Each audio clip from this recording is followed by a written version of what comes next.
Alors bonjour à tous, moi je suis Nicolas Vasseur. Donc je fais de la maquette depuis une petite dizaine d'années maintenant sur du 1,72.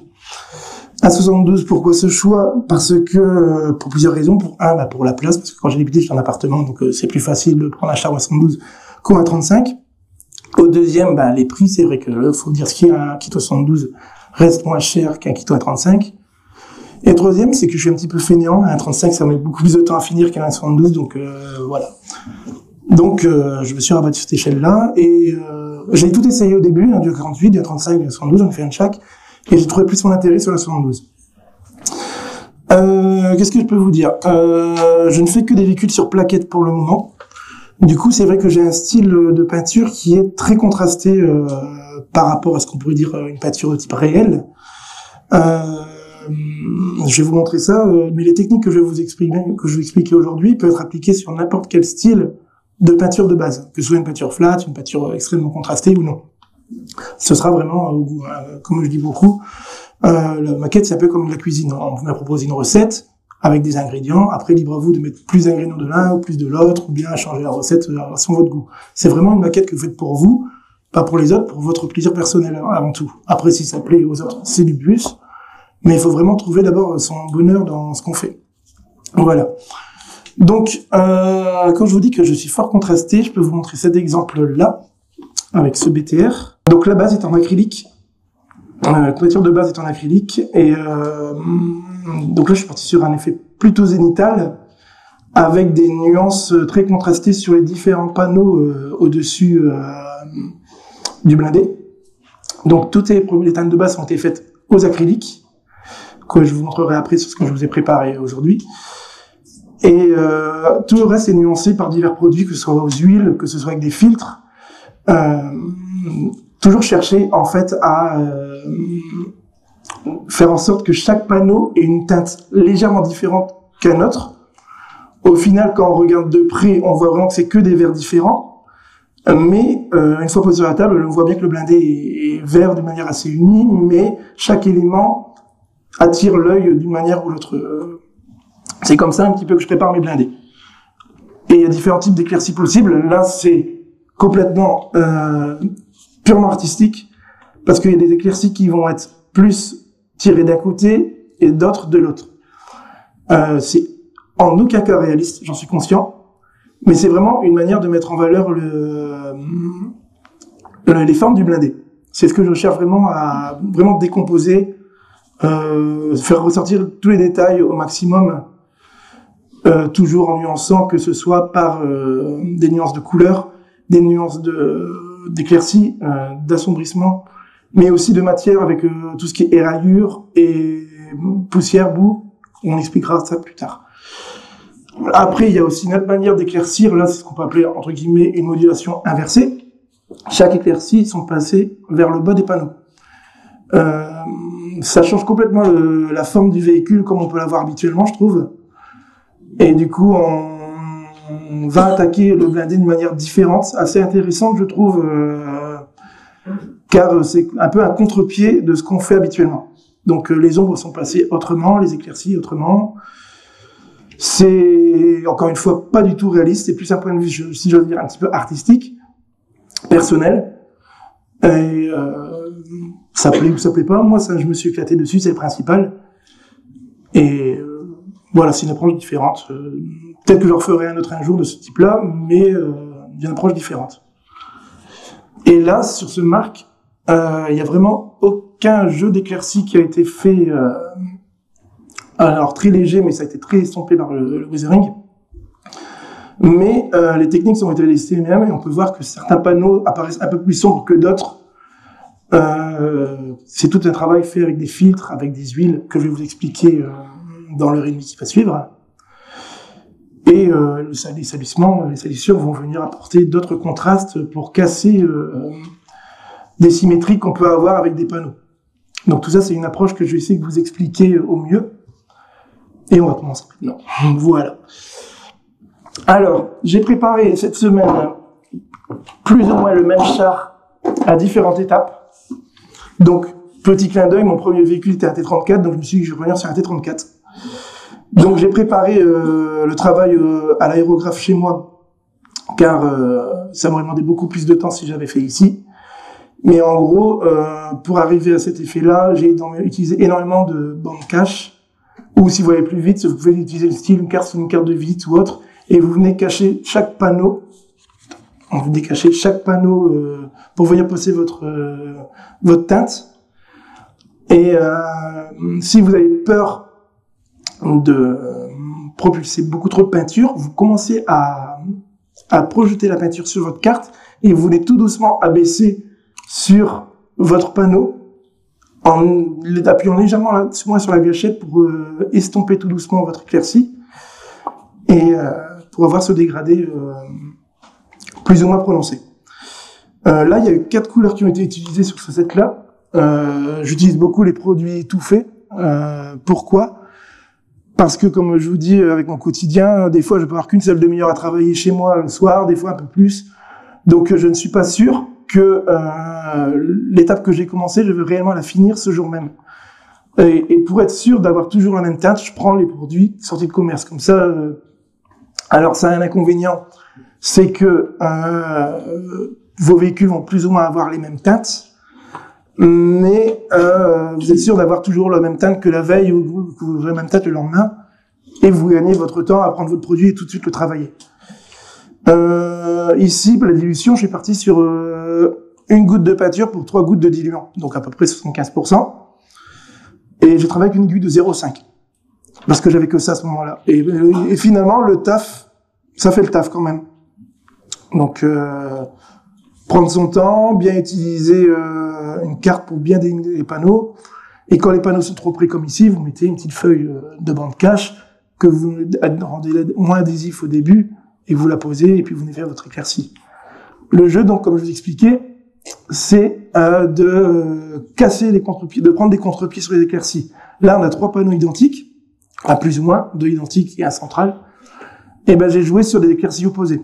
Donc, encore une fois, je vous le dis, pas du tout naturel, mais d'un point de vue esthétique, ça apporte quelque chose de différent.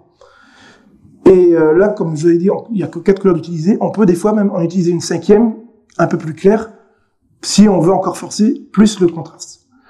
Donc, le véhicule a d'abord été peint entièrement avec la couleur la plus sombre. Et on aurait pu dire, on fait juste les zones qui vont être assombries avec cette couleur pour faire les économies de peinture. C'est vrai, sauf que en faisant ça, vous risquez de faire un oubli et de devoir revenir derrière avec votre teinte sombre et du coup passer plus de temps sur votre peinture de base. Donc moi j'aime bien travailler avec entièrement le char recouvert avec la peinture sombre et tout doucement venir dégrader avec des peintures de plus en plus claires. Et les pointes d'éclaircie, tous les détails ont été retouchés avec au pinceau, avec la teinte la plus claire du kit. Cette même teinte sera aussi utilisée si vous voulez faire des éraillures superficielles. Vous reprenez la plus claire, car la manière que vous la propulsez, quand vous la propulsez à l'aérographe, elle sera toujours un tout petit peu plus sombre que quand vous l'appliquerez au pinceau. Parce que vous jouez par transparence, donc elle sera moins opaque quand vous l'appliquerez à l'aérographe, plutôt qu'avec le pinceau. Une fois que vous avez fait votre couche de base, donc vous appliquez votre vernis, donc le vernis brillant à l'endroit où vous devez poser des décalcos. Et une fois que tout est terminé, je mets une couche de vernis satiné, et ce sera la dernière que j'appliquerai sur mon véhicule. Je n'en mettrai plus jamais, sauf dans des cas exceptionnels, si on fait un badigeon blanc ou un badigeon en Afrique du Nord, par exemple, donc couleur sable. Je mettrai un deuxième coup de vernis satiné. On peut éventuellement utiliser des techniques comme un lac à cheveux sans poser de vernis, mais je suis assez prudent et j'aime bien mettre une couche de vernis après chaque étape de peinture de base. Je dis bien de base, j'insiste bien dessus, parce qu'une fois que je commence le weathering, le vieillissement, je ne mettrai plus jamais de vernis. Pour garder des contrastes satinés avec le métal, mat pour la terre sèche, brillant pour les dégradés d'hydrocarbures ou alors les couleurs de bouille très humides, très fraîches. Vraiment jouer toujours dans les contrastes de couleurs, contrastes de matière, tout ça. C'est vraiment mon idée, c'est vraiment travailler sur les contrastes. Donc, une fois que vous avez laissé votre vernis sécher comme ça pendant 24 heures, vous savez le vernis acrylique, mais je laisse toujours 24 heures pour être bien sûr de ne pas avoir de mauvaises surprises, je viens travailler avec tout d'abord des filtres. Donc des filtres, j'en utilise minimum 3, voire 4. Alors, sur cet exemple-là, je me suis rendu compte que j'ai fait un mauvais choix de couleur, car j'en prends 3, généralement, j'aime bien prendre une couleur froide. Donc ici, sur du vert, j'ai utilisé du bleu qui va ternir un petit peu votre couleur. Une couleur ocre qui va venir illuminer vos panneaux que vous avez décidé de choisir à remettre en valeur. Et là, j'ai pris un marron, parce que j'avais que ça, mais le mieux, c'est que j'aurais dû prendre du vert. Pourquoi du vert? Pour avoir une couleur qui rapproche la couleur de votre blindé initial, pour toujours garder ce côté, c'est un véhicule vert de base. Donc si vous voyez qu'avec vos filtres, vous commencez à être trop dans le contraste et que ça vous convient pas, vous mettez un filtre vert ou deux sur les panneaux les plus grands de votre véhicule, ça va mettre la couleur de base verte sur votre véhicule là, et avec les filtres de couleur plus foncées, plus claires, vous allez venir sur les panneaux les plus petits. Comme ça, vous aurez quand même un aspect, comme ici j'avais fait, un aspect vert en général, mais avec des contrastes plus ou moins froids. Là, vous voyez par exemple ici, je sais pas si on va voir sur les pièces de devant, là, j'ai utilisé un filtre un peu plus froid que celui-ci. On voit qu'ici, il tire un petit peu plus sur le jaune, qu'ici, il est plus tiré sur le bleu. C'est très léger. Au début, quand vous avez appliqué vos filtres, ça va être très contrasté, mais tout va s'atténuer avec le temps, avec les diverses étapes de vieillissement qui vont être à venir par la suite.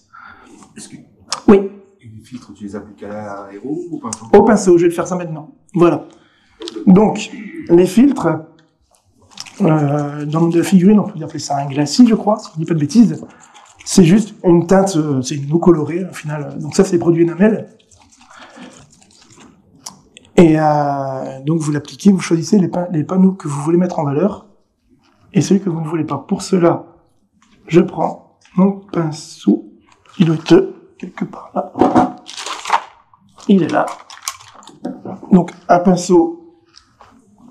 Oui, on n'est pas du tout dans la précision, là. On est vraiment dans la mise en valeur des panneaux. Donc là, c'est un pinceau de taille 1 et les poils sont assez longs, donc on a un bon chargeur niveau peinture. Donc c'est intéressant, on n'est pas obligé de venir plusieurs fois retremper le pinceau dans le pot de peinture. Donc on prend sa teinte, comme ça, et on décharge énormément son pinceau.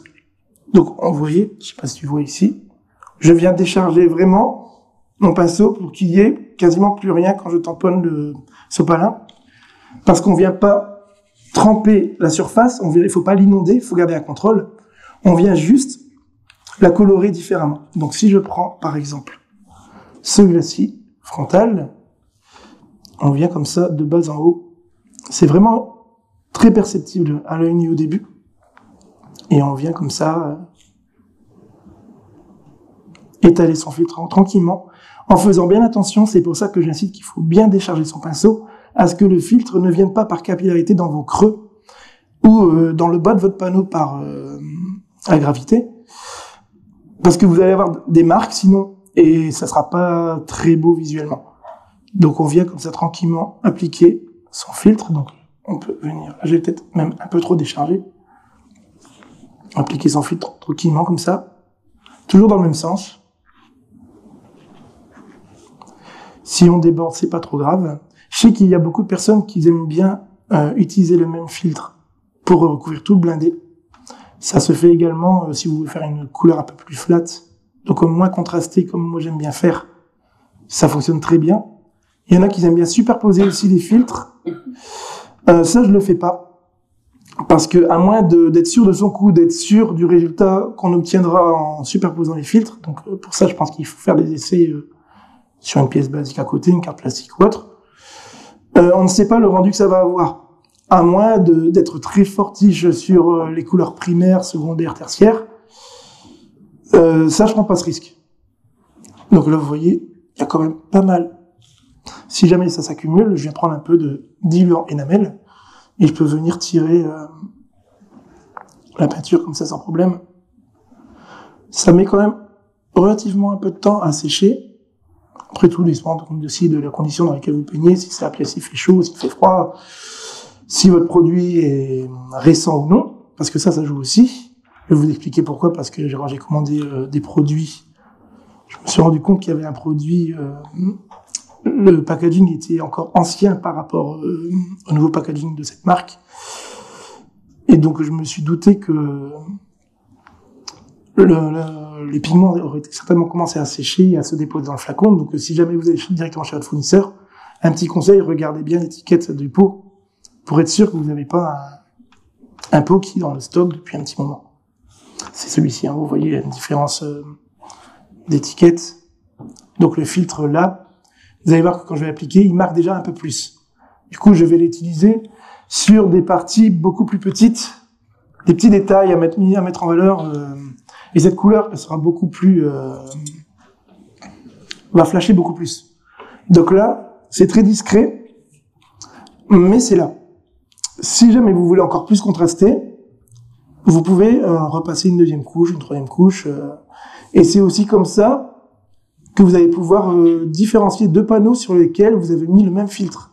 Vous allez par exemple utiliser une seule couche pour ce panneau-là, et sur un autre panneau, vous allez mettre 2-3 couches, donc la tête sera encore plus foncée. Donc avec le même produit, déjà, on peut jouer sur la diversité de vos panneaux. Et le but des filtres, c'est d'essayer de faire en sorte que deux panneaux adjacents n'aient pas le même filtre. Donc là, j'ai mis un bleu. Sur ces panneaux-là, j'ai utilisé des couleurs différentes. Par moment, ce ne sera pas possible. Et c'est là où les superpositions vont créer votre nuance entre les deux panneaux qui ont le même filtre. Et vous pourrez encore accentuer ou éteindre ce contraste par la suite avec les huiles, dont je vais vous montrer plus tard. Donc là, j'ai mis un bleu, par exemple. Là, je vais prendre une teinte ocre, donc une couleur chaude, qui va venir donc dynamiser un petit peu là, votre couleur de base. Je vais l'appliquer sur le garde-boue, comme ça on va bien voir le contraste par rapport au glacis. Donc toujours bien décharger son pinceau pour pas noyer la surface. Et ensuite, on vient là, sur celui-ci, et on vient déposer son filtre. Vous voyez déjà, il y a là un beau contraste qui se crée entre la couleur froide du glacis et la couleur chaude du garde-boue. Le contraste est déjà très fort, je trouve. Donc, si ça vous plaît, tant mieux. Si ça vous plaît pas, c'est pas grave. Derrière, vous allez voir qu'on peut éteindre facilement ce contraste. Donc, je peux faire un autre exemple. Par exemple, si je veux mettre ici la trappe du conducteur, je vais juste mettre cet élément de la trappe. Voilà, comme ça. Donc, il ressort fort. Et je peux faire un des deux épiscopes ici. Voilà. Toujours jouer sur... je change d'élément, je change de couleur. Et si on ne peut pas, on joue sur les couches. On joue sur les couches à superposer. Et là, comme c'est des lamelles, le mieux, c'est de laisser attendre que la couche d'avant sèche pour déposer la deuxième. Parce que vous pouvez vous faire avoir en séchant. Vous dites, mince, j'avais pas cet effet-là à ce moment-là, je voyais pas beaucoup. Des fois, en séchant, la couleur va ressortir après. Bon, là, le bleu, je l'ai pas très bien appliqué parce qu'on voit qu'il y a des marques. Mais le principe est le même. Et ah oui, et une chose importante, c'est que, vous voyez, j'ai mis du jaune sur le bleu, ça se voit tout de suite. Bon, c'est pas grave, ça c'est les aléas, ça arrive. Si jamais vous faites ça sur 2 ou 3 soirs, c'est difficile de savoir quel filtre a été appliqué sur quel panneau. Du coup, ce que vous pouvez faire, c'est soit prendre votre notice et vous prenez des gommettes, par exemple, vous mettez numéro 1, numéro 2, numéro 3, numéro 4 sur vos filtres. Et sur votre plan, vous mettez le numéro correspondant au filtre sur le panneau que vous avez utilisé. Comme ça, le lendemain, vous savez quel filtre a été appliqué. Si ça vous convient pas, vous mettez une deuxième couche, une troisième couche, toujours avec la même couleur. Ou si vous voulez changer, vous pouvez, libre à vous. Là, je vais mettre le marron. Là, je vais mettre le marron comme je vous ai expliqué. Ce qui aurait été mieux, si tu veux voir un petit peu, donc le marron, ce qui aurait été mieux, c'est d'utiliser un vert pour faire ressortir la couleur de base. C'est ce que j'avais fait sur le BTR, comme j'ai fait ici par exemple. Là, j'avais utilisé un jaune, un vert et un bleu. Donc on voit les contrastes sur les panneaux à l'avant qui sont beaucoup plus marquants déjà. Donc le marron, je vais le mettre sur le garde-boue, comme ça vous avez une différence. Et vous allez voir que le contraste entre le jaune et le marron, déjà il est très subtil à cette étape-là. Alors avec les autres étapes de vieillissement qui vont suivre, donc, toujours comme d'hab, je le décharge, ça va venir toujours éteindre vos travails précédents, et du coup, la nuance va être très très faible. Et du coup, ça c'est une petite critique que je me suis faite en préparant ça. Je me suis trompé de couleur de filtre à ce moment-là. Ça arrive, ça s'appelle l'expérience. On apprend ça des erreurs d'une maquette, on la termine et on avance à la suivante. Donc voilà pour les filtres, ça se passe comme ça. Est-ce que vous avez des questions sur les filtres? Non? Alors, une fois qu'on a fait tout son blindé en filtre, on arrive, petite transition, hop, sur celui-là. Celui-là, il a été entièrement fait avec des filtres, et j'ai même commencé à le retravailler avec des huiles. La toile n'est pas encore faite aux huiles, mais là vous voyez déjà j'avais commencé à jouer avec des filtres, donc là j'avais utilisé, je l'ai pas montré, c'est vrai, je reviens vite fait, excusez-moi, j'ai pas montré celui-ci, donc vous allez voir que c'est un vieux filtre, donc le pigment marque plus fort, d'autant plus que cette couleur est claire, donc elle est très difficile à faire fondre, mais pas insurmontable. Hop, donc je reprends mon filtre, je le décharge, et je vais mettre en valeur, par exemple, le dessus de la mitrailleuse ici. Vous allez voir que tout de suite, ça marque beaucoup plus. Et il est beaucoup plus dur à tirer. Et comme on sent que le filtre est déjà assez vieux, il va être plus dur à appliquer, donc il faudra vraiment pas hésiter à venir le fondre avec le diluant enamel, quitte à revenir après dessus si vous en enlevez trop. C'est vraiment, vaut mieux y aller petit à petit et recommencer 3, 4, 5 fois, que y aller franco d'un coup et de dire, ah ben mince, trop tard, j'en ai fait trop. C'est plus difficile à rattraper. Pas insurmontable, mais plus difficile. Donc, une fois qu'on vient sur ce char-là, on vient aux huiles. Donc les huiles, là, c'est aussi une affaire de goût. C'est que une fois que le contraste est fait, vous voyez, je reviens sur ce vite fait. Hop. Une fois que vous avez fait vos éclaircies, vos ombres et vos filtres, c'est à vous c'est à votre propre interprétation. Si les contrastes sont trop marqués, on va utiliser les huiles dans une méthode qui est bien connue, c'est les points d'huile de manière aléatoire. C'est-à-dire que vous allez placer vos couleurs de manière aléatoire sur votre véhicule, du bleu, du jaune, du vert, comme ça. Et en tirant la peinture vers le bas, vous allez atténuer votre contraste. Si, d'un autre côté, vous voulez, je vais peut-être le faire dessus pour montrer ça, c'est peut-être plus simple. Vous voulez, donc il n'y a pas eu de filtre, on imagine qu'ici il y avait un filtre. Si vous voulez accentuer votre filtre, ou votre contraste, on va faire ça différemment. C'est vraiment, c'est pas du tout aléatoire, c'est vraiment réfléchi, la manière dont je dépose les couleurs. Vous allez voir. Et toujours dans cet esprit d'un panneau à l'autre, je vais utiliser des couleurs différentes. Vraiment. Donc là, je mets mes huiles sur la palette. Donc là, je vais en utiliser 6. Donc je vais les mettre ici en attendant. Donc une teinte claire assez chaude, une un petit peu plus froide que l'autre, donc qui va permettre de jouer encore sur les contrastes des panneaux. Le vert qui va venir réalimenter votre couleur de base. Donc si c'est un char allemand Grippanzer par exemple, je sais qu'il y a des aficionados dans la salle de Grippanzer, il va se reconnaître là-bas, il se reconnaît. Vous utilisez un gris qui s'approche de votre teinte de base. Si c'est un sable, vous allez utiliser plus des tons ocre pour faire revenir votre couleur de base. Enfin, vous voyez un petit peu le principe. Le bleu est magique pour les peintures vertes pour rassombrir votre teinte. Et un ocre qui va venir donner des petits coups lumineux de ci de là sur votre panneau. Alors, comment ça fonctionne? Là, je prends un pinceau assez petit, mais pas non plus trop petit. Il n'y a pas besoin de prendre un pinceau de précision pour ça. Ça doit être un 3-0, je crois. Donc, on vient prendre nos points d'huile. Je vais faire ça pour pas gêner avec ma main. Ça, je m'en sers souvent, c'est pratique, comme ça, j'ai ma main libre. Et je vais venir poser mes points d'huile.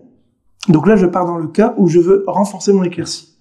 Donc je vais suivre le schéma que j'ai dessiné à l'aérographe au préalable lors de ma peinture de base.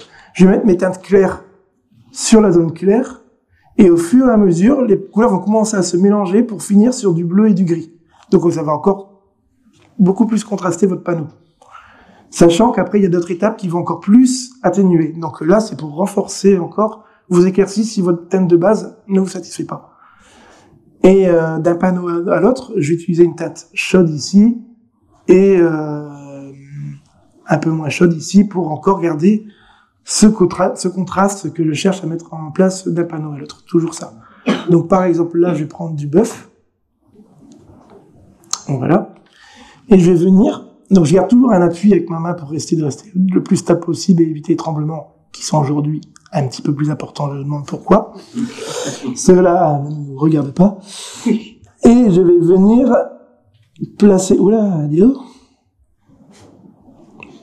Placer mes teintes claires sur les zones que je veux renforcer. Voilà. Et ici, comme j'ai utilisé le bœuf, je ne vais pas utiliser ce jaune très clair qui s'appelle jaune sable clair. Donc voilà, je ne vais pas l'utiliser. Comme ça, il va me permettre de faire une autre éclaircie ailleurs, différente de celle-ci. Ensuite, je vais venir sur du ocre, parce que l'ocre, il marche bien avec le vert également. Mais je vais en mettre un petit peu moins, parce que cette peinture, elle marque quand même fortement. Donc je vais venir travailler, bébé.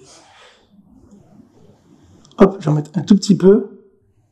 Et je peux commencer à aller un petit peu vers l'arrière du panneau, parce que on va tendre dans les ombres, mais il faut qu'il y ait toujours une transition assez logique. Donc j'aurais pu même mettre un petit peu de bœuf de ci, de là, mais sur le haut du panneau, pas sur le bas, pour vraiment garder ce côté ombre qu'on va venir renforcer. Ensuite, là, on est sur la zone intermédiaire, donc je vais venir mettre du vert pour rappeler la couleur de base du véhicule. Donc là, j'ai vraiment... Mais si vous mettez trop de vert, ça va tout de suite noyer vos contrastes. Donc là aussi, il faut y aller assez localisé. On peut venir en mettre un petit peu dans vos éclaircies.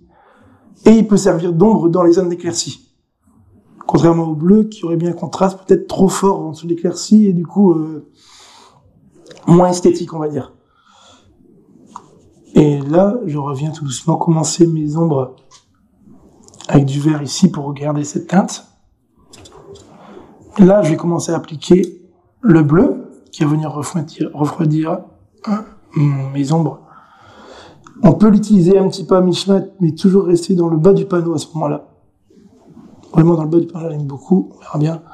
Et là, je vais commencer à attaquer la totalité du panneau. Comme ça.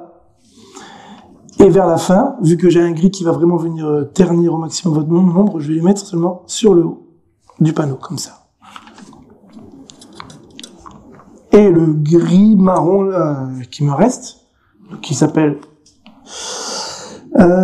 Starship Fifth, qui est une couleur passe-partout pour les blindés, vraiment, on peut faire plein de choses avec ça. Je vais venir le mettre sur mes ombres les plus fortes. Je sais pas si on voit assez bien. Vous voyez bien, ça va? Ouais. Donc vraiment, sur mes ombres fortes, comme ça.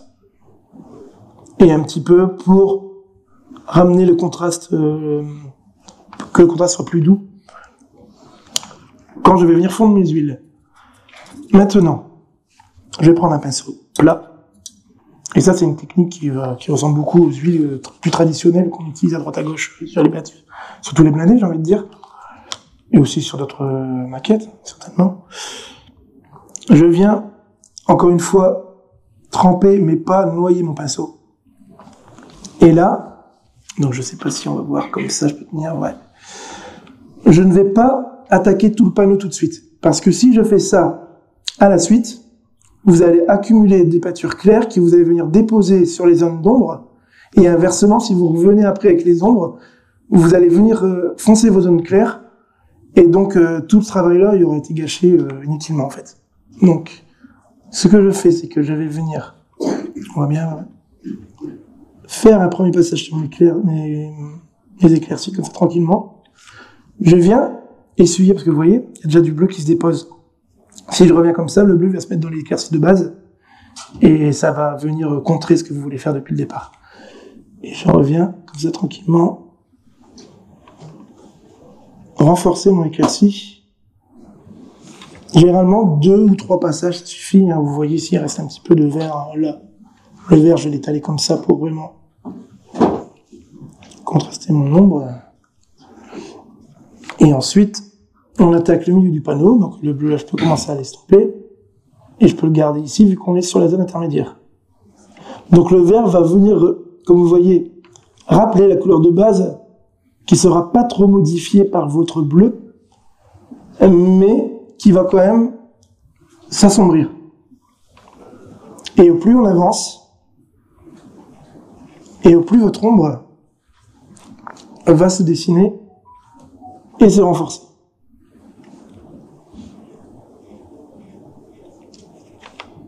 Voilà.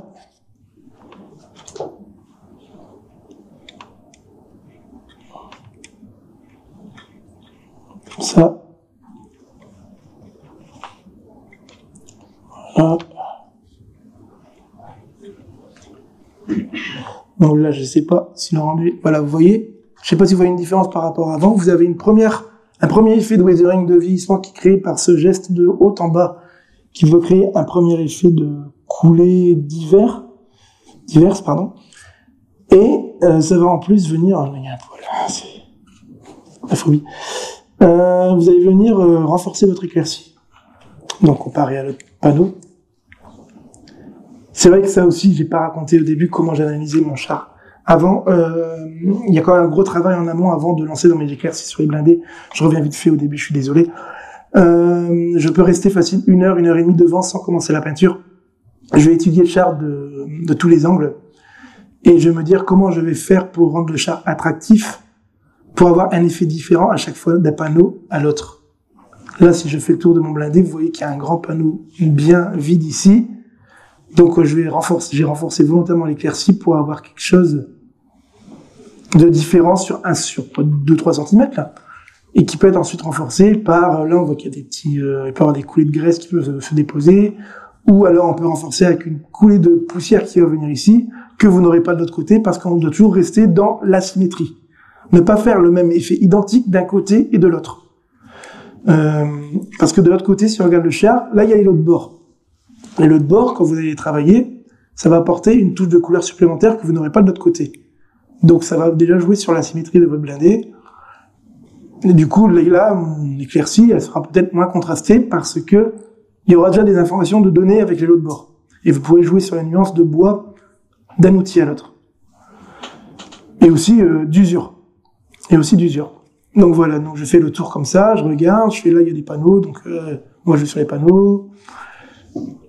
Pareil pour tout ce qui est salissure, je vous montrerai plus tard.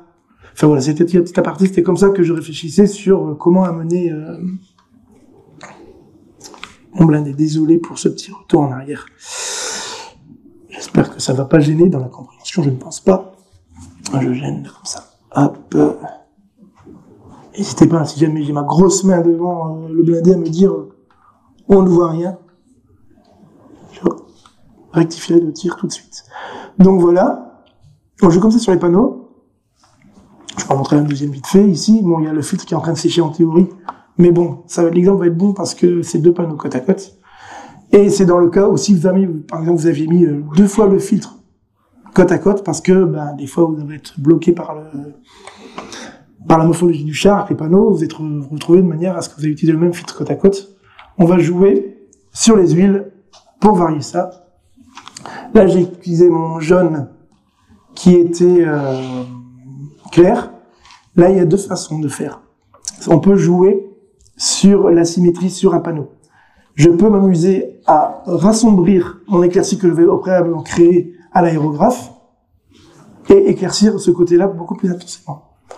Du coup, ça va créer un contraste entre vos 2 panneaux, parce que vous aurez une zone claire et une zone un peu plus foncée là, et un contraste gauche-droite sur votre panneau central.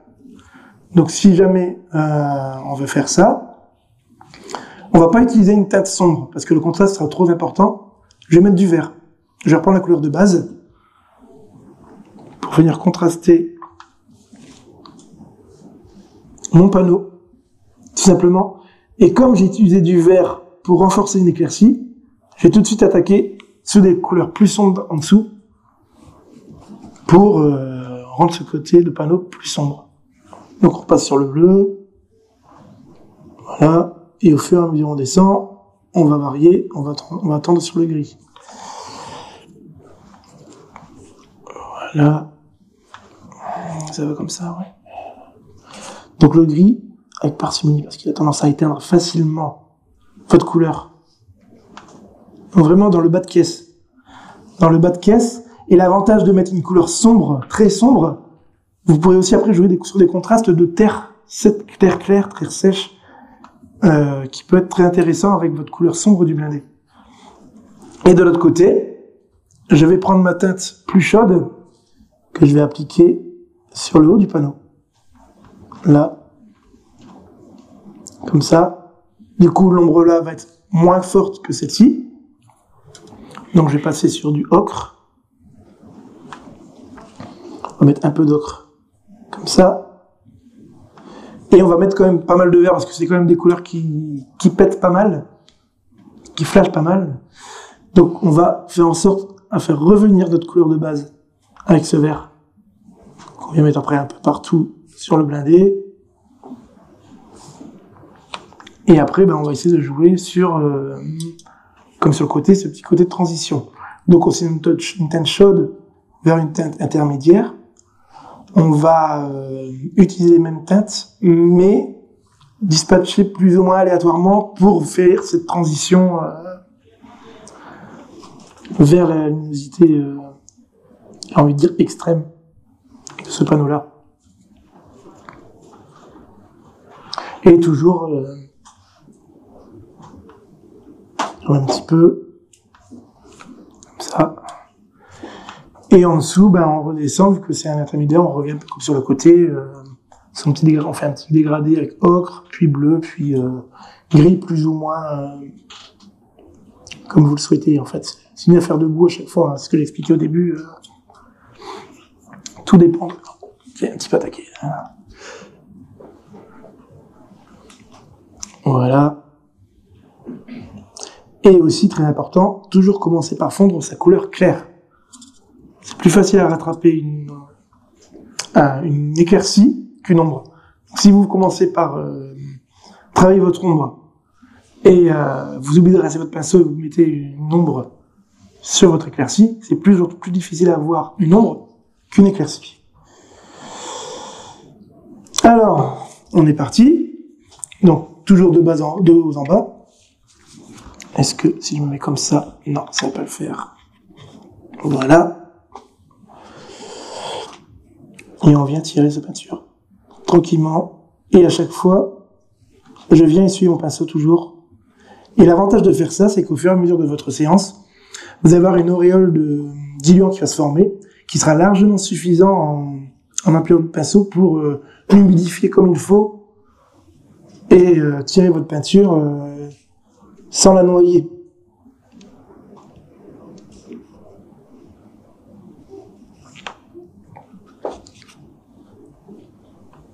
On voit toujours là, ouais.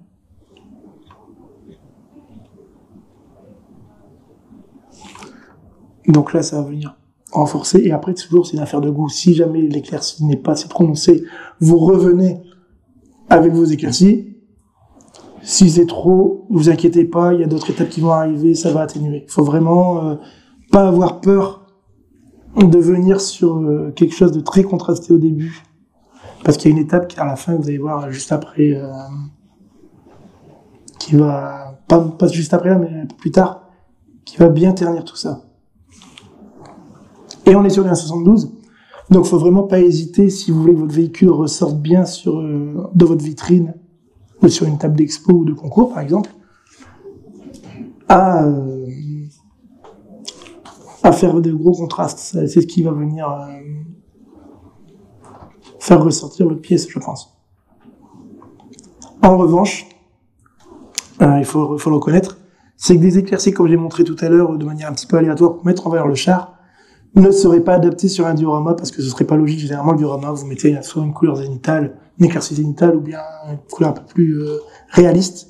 Si vous faites un blindé comme ça, un diorama, ça va pas du tout coller avec votre scénette. Et ça risquerait de gâcher un petit peu votre pièce, je pense. Donc ces techniques d'éclaircissement et d'ombre de manière un petit peu irréaliste sont intéressantes pour des véhicules en plaquettes, je pense. Après, je peux me tromper, hein. Peut-être que quelqu'un un jour va sortir des choses comme ça et puis on va tous tomber de haut. C'est un petit peu aussi le joie de cette passion, c'est que quand on vient en expo, j'ai fait le tour depuis ce week-end sur les tables, j'ai appris beaucoup de choses en parlant avec beaucoup d'entre vous. Et j'ai découvert de Beck, elle m'apprend tout le temps, et on a tellement de styles divers et variés qui font que cette passion est très riche, je trouve. Donc voilà. Je sais pas si on voit un petit peu déjà, on voit bien. Vous avez une nuance plus verte là, qui est plus chaude ici, qui commence à être intéressante. Alors qu'en fait, on a fait qu'un filtre et des points d'huile, quoi. Sur une base à l'aérographe, en effet. Donc voilà. Et ça, généralement, donc vous faites toute votre blindée comme ça, et vous laissez sécher 24 heures, tranquillement, et vous revenez le lendemain. Vous regardez si ça vous convient, si ça nécessite d'autres éclaircies, d'autres ombres. Ça dépend de vous. Et là, vous voyez, je sais pas si on voit bien, les deux panneaux là, j'ai utilisé à la base les mêmes couleurs de base, et avec les huiles, vous avez une différence déjà frappante entre les deux panneaux, qui se crée tout doucement. Voilà. Une fois que vous avez fini votre blindé, comme ça, hop, vous arrivez à ça. La tourelle a changé. C'est pas dû aux huiles, je vous rassure. Ça marche pas comme ça. C'est parce que j'ai juste pas trouvé le deuxième kit identique. Mais bon, le corps du char est le même. Ça n'a pas posé de problème. Donc vous voyez que chaque élément sur la tourelle a été travaillé différemment. Vous avez ici à la base, j'avais utilisé le filtre, le vieux filtre très clair sur cet élément-là. Et ici, j'avais utilisé un jaune, donc vous avez déjà une gros contraste qui a été renforcé par les couleurs chaudes et froides des éclaircies que j'ai fait au préalable. Et toujours dans cet esprit de contraste, on voit ici. Donc là, la trappe, j'avais mis un filtre bleu. Donc j'ai travaillé des couleurs froides aux huiles. Là, j'avais mis un filtre jaune de mémoire. Et là, c'est le marron. Et vous voyez, c'est ce que je disais tout à l'heure, le marron et le jaune, après les huiles, se ressemblent fort. Ce qui aurait été intéressant, c'est de mettre un filtre vert. Et si j'avais eu un filtre vert, j'aurais mis le vert au centre, le bleu sur un côté et le jaune de l'autre. Ça aurait fait un dégradé latéral, subtil, mais visible. Et le fait de mettre le vert au centre, ça rappelle la couleur de base du blindé. C'est ce que j'aurais fait moi. Après, libre à vous de voir ça différemment. Et il y a une étape qui était faite en plus que j'ai pas faite ici. Hop, je reviens sur celui-là. Tac. Une fois que j'ai fait que votre huile est sèche, pardon, excusez-moi, on va faire une étape que je faisais avant, au tout début, quand je commençais la maquette, je commençais par faire un lavis, ou un jus, ou un wash, chacun met le mot dont il veut. Je sais que ça fait grincer des dents certaines personnes pour certains mots, mais bon, je m'adapte. Voilà. Et donc, je me suis dit que ce qui était embêtant, c'est quand je faisais au début le lavis, les huiles avaient tendance à venir éteindre ce jus. Parce que les huiles, quand vous les tirez du haut vers le bas, vont venir s'intégrer dans vos creux. Et du coup, vous refaites la même étape une deuxième fois. Et c'est une perte de temps. Ce qui est dommage. Donc, je le fais maintenant après les huiles. Et comme je me demande si à l'avenir, je vais pas essayer de changer l'ordre, commencer par les huiles, et ensuite venir mettre les filtres. Ça peut être intéressant aussi d'essayer ça, parce que les huiles ont tendance aussi à éteindre les filtres avec le temps. Donc, voilà, c'est ce que je dis, c'est de la cuisine, en fait. On essaye, on met un ingrédient avant l'autre, on change, voilà. On expérimente, on apprend, et on avance. C'est un petit peu comme ça que je vois ce hobby, en fait. Donc, le wash, j'utilise sortie de bouteille. Il est, en théorie, prêt à l'emploi. Il y en a qui le diluent. C'est vrai que si on le dilue, il va être beaucoup plus facile à placer de manière en capillarité, il va plus s'infiltrer. Mais je trouve qu'il marque moins. Je trouve qu'il marque moins que si je l'utilisais en sortie de bouteille, en fait. Donc toujours avec le pinceau grossier, vous voyez, je suis toujours avec un pinceau 1. Donc on est toujours pas dans la précision. Je vais venir donc appliquer mon jus sur toutes les zones. Là, je suis sur la grille parce que je sais que ça se voit tout de suite. C'est toutes les zones, les reliefs et les creux de mon blindé. Voilà. Donc on peut y aller de manière franche, il n'y a pas de souci. Par contre, je l'estompe directement dans le frais, moi. Parce que certaines personnes laissent chez ça 10-15 minutes avant de venir l'attaquer, pour avoir un meilleur contrôle. Plus d'une fois, je me suis fait avoir en essuyant ça avec le diluant, j'avais du mal à supprimer certaines tâches. Donc je préfère maintenant travailler par petites zones sur mon blindé et venir estomper tout de suite mon wash dans le frais, en fait. Là aussi, hein, c'est question de goût. Voilà. Donc je vais par exemple faire ce panneau. Je vais faire la page arrière du char comme ça. J'aurais pu faire aussi. La partie arrière, elle était intéressante parce qu'il y a beaucoup de détails. Je vais essayer de la faire aussi. Là, par exemple, autour de la trappe arrière, on peut jouer avec les rivets, les boulons. Donc vous voyez, c'est vraiment très grossier pour le moment. Pas d'inquiétude, ça se corrige facilement.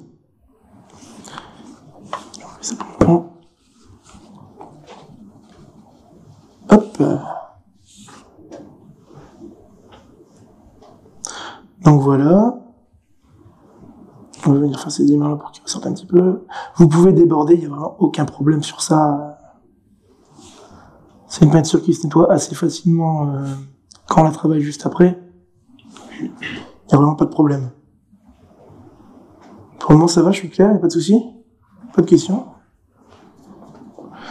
Donc voilà. Et là, il y a deux solutions aussi, enfin deux instruments possibles. Donc on est toujours sur du diluant des peintures énamel, donc on est toujours sur un diluant type White Spirit. Soit vous avez un blindé comme ici avec des panneaux assez larges, donc vous pouvez venir estomper avec un pinceau. Et là actuellement je travaille sur un 38T qui a des rivets partout. Et au pinceau c'est une horreur.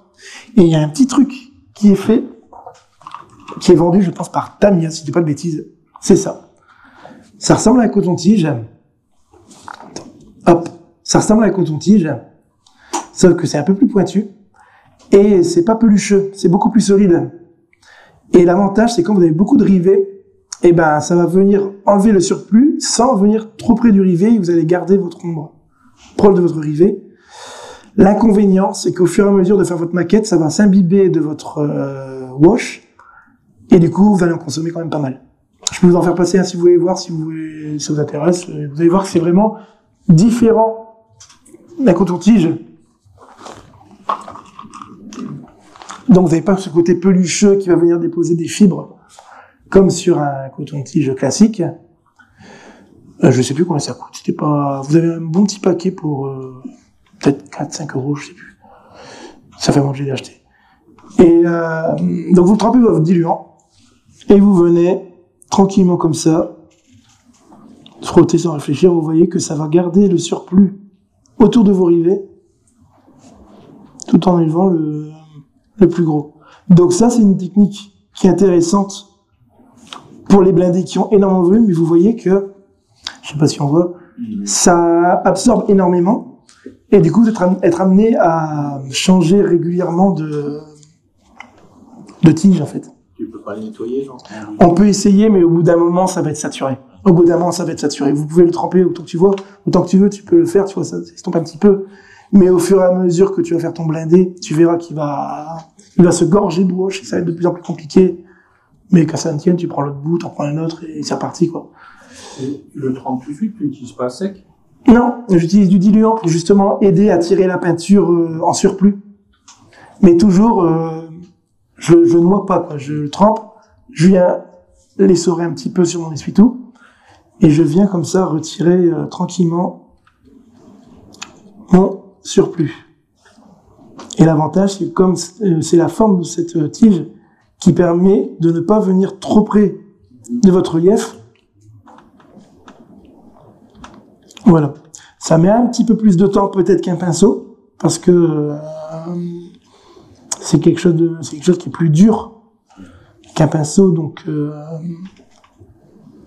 à manipuler, c'est moins souple, donc vous y prenez à plusieurs fois.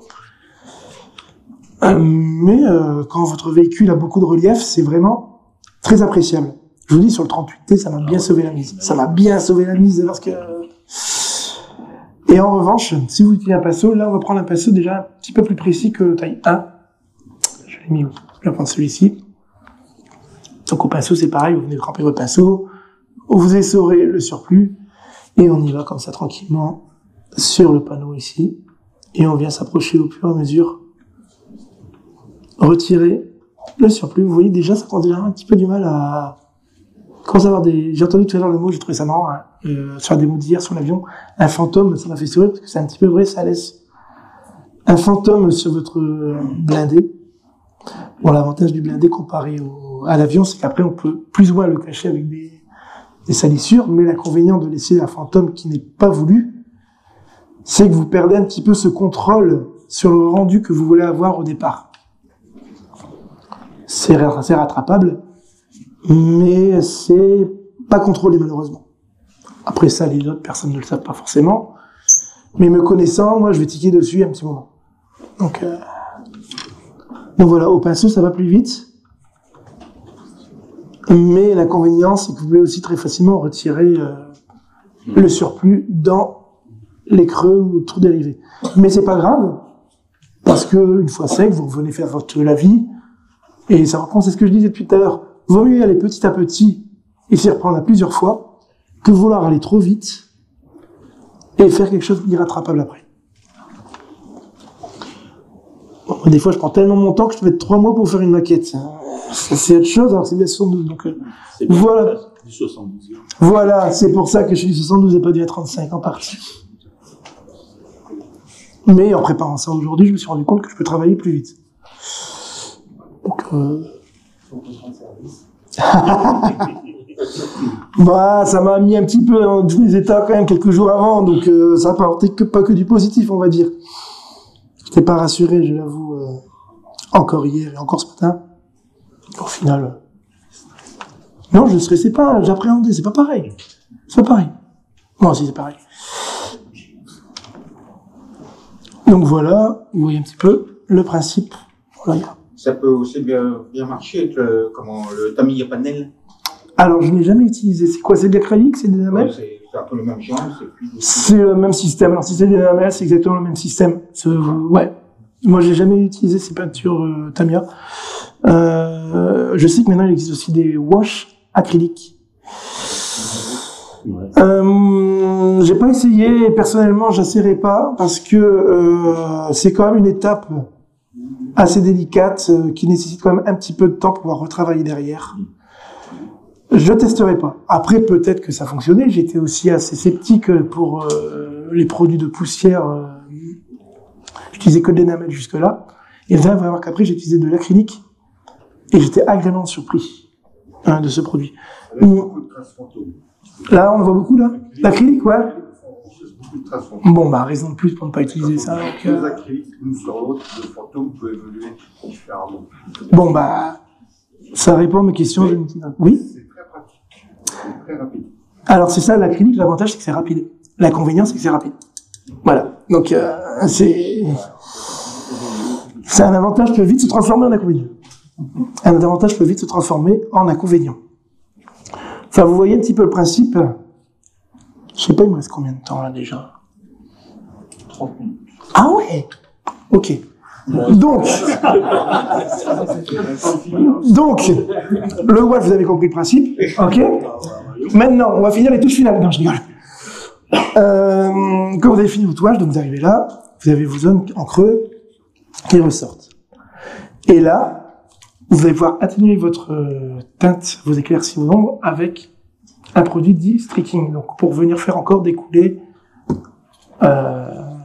Ça, c'est une belle alternative si vos éclaircies et vos ombres. Attendez, on attend un petit peu mis au point. Voilà. C'est une belle alternative si vous trouvez vos contrastes trop forts. C'est le produit dédié au véhicule vert, donc l'avantage c'est qu'il est légèrement vert. Ça va venir redonner votre teinte initiale à votre char en venant atténuer vos ombres et vos éclaircies. Donc toujours question de goût, hein. C'est toujours, de toute façon, comme toujours, hein. Et là aussi, on est dans l'énamel, donc on reste sur de l'énamel. Là, je vais prendre un pinceau un petit peu plus précis parce que j'aime bien faire des stries assez fines, même si vos stries sont assez épaisses, il n'y a pas de problème, ça se rattrape sans souci. Donc là aussi, directement sorti de pot. En fait, j'ai déjà fait ici, donc ça va se voir. Je vais reprendre celui-là finalement. Hop. Je vais le faire sur la tourelle, parce que vous avez vos éclaircies là. Ça se fait sur les parties verticales, pas horizontales. Parce que ça représente les coulées de boue, de graisse, de salissure, de pluie ou autre. Donc ça se met sur les coulées verticales, ça fait, et sur les parties verticales, pardon. Et vous venez tranquillement, je sais pas si on voit bien, ouais. Attends, je vais tourner la tourelle peut-être, comme ça. Merci. Vous allez faire vos traits. Bon là, ils sont assez épais quand même. Mais vraiment de manière aléatoire, des petits, des grands, des épais, des pas épais, certains qui vont marquer, d'autres qui vont moins marquer, voilà. Tranquillement. Comme ça. Et je fais toujours 2-3 panneaux en même temps, pas plus. Parce que, pareil, ça peut, en fonction des conditions de la pièce dans laquelle vous travaillez, s'il fait fort chaud, froid, en hiver, si vous êtes chauffé, pas chauffé ou autre, la peinture peut vite sécher et laisser, encore une fois, des traces fantômes non désirées. Donc voilà, tranquillement.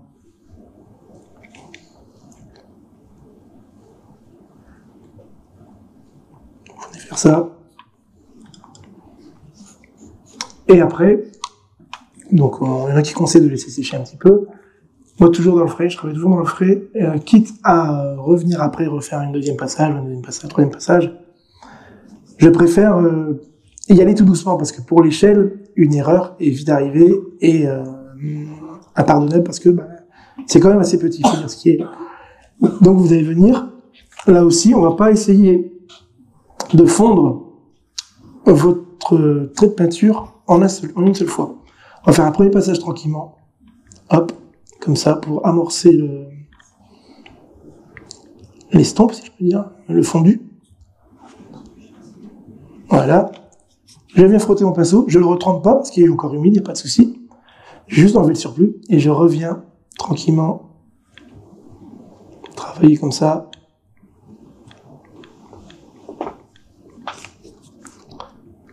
Là aussi, hein, il ne faut pas chercher à supprimer, à estomper votre peinture en un coup.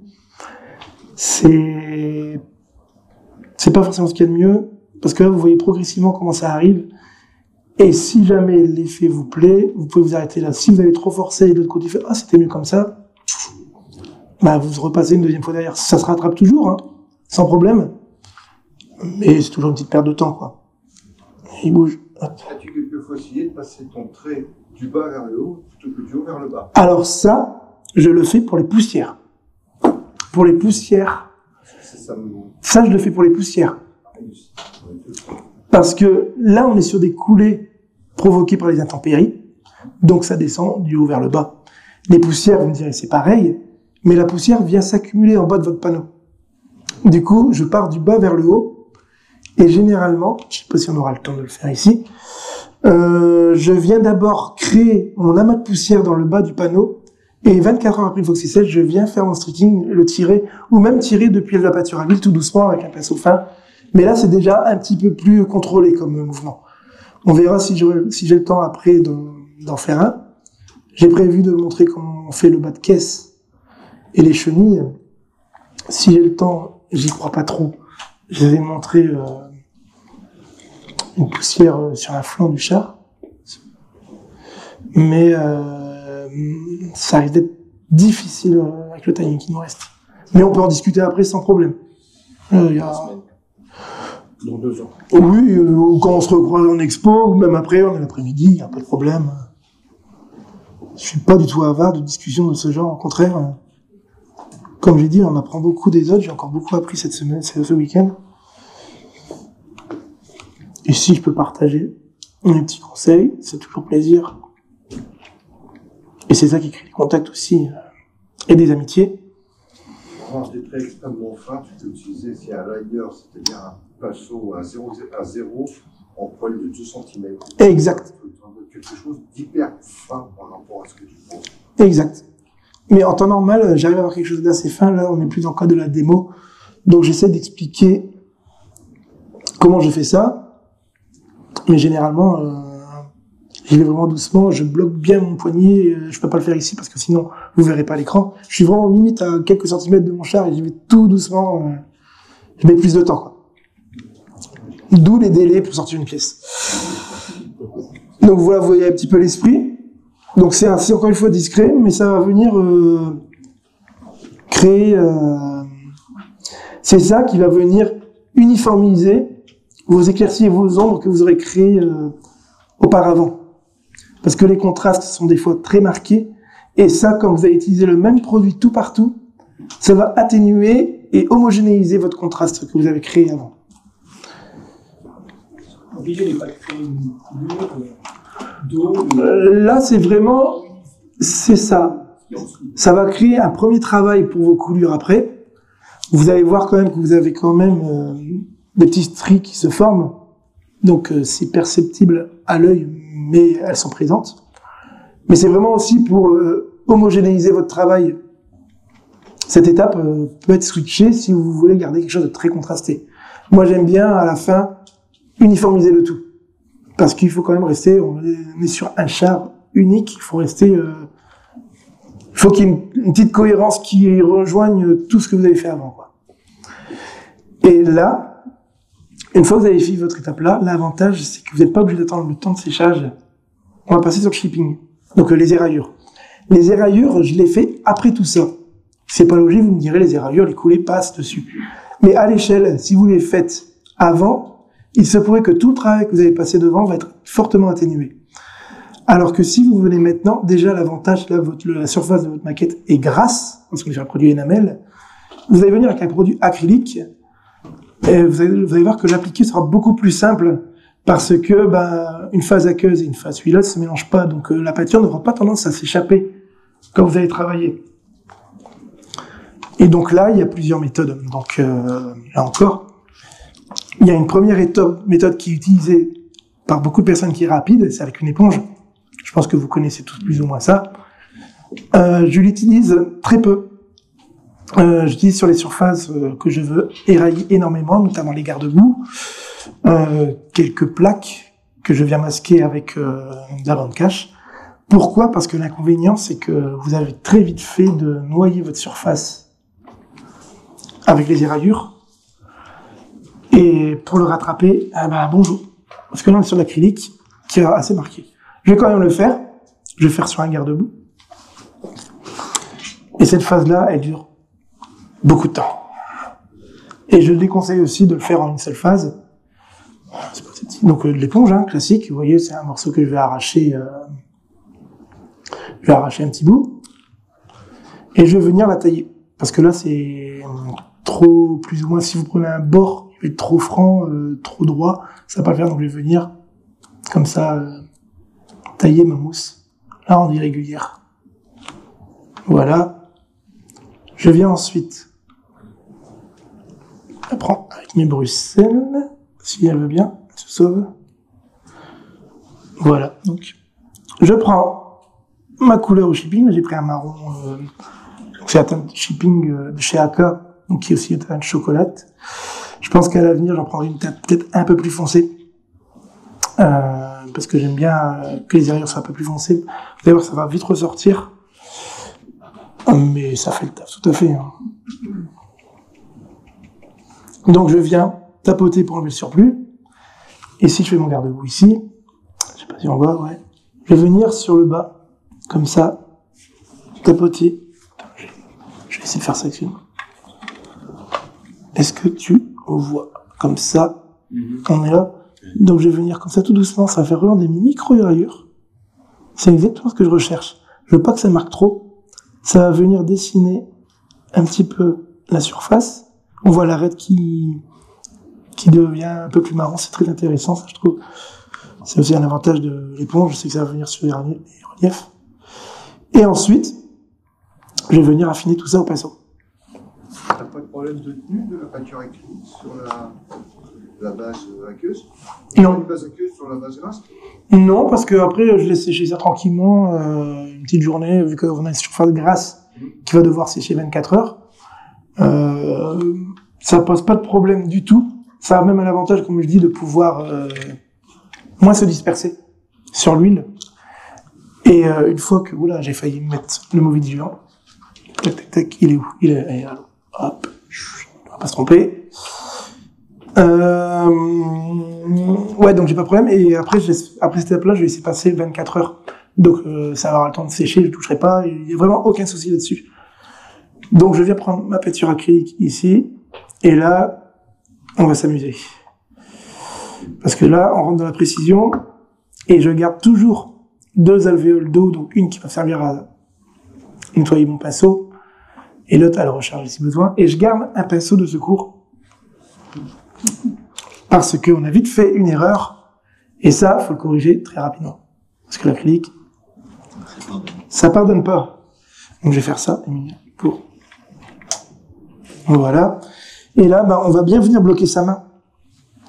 Et on va venir travailler tranquillement. Les ongles, comme ça. Et là, on y est.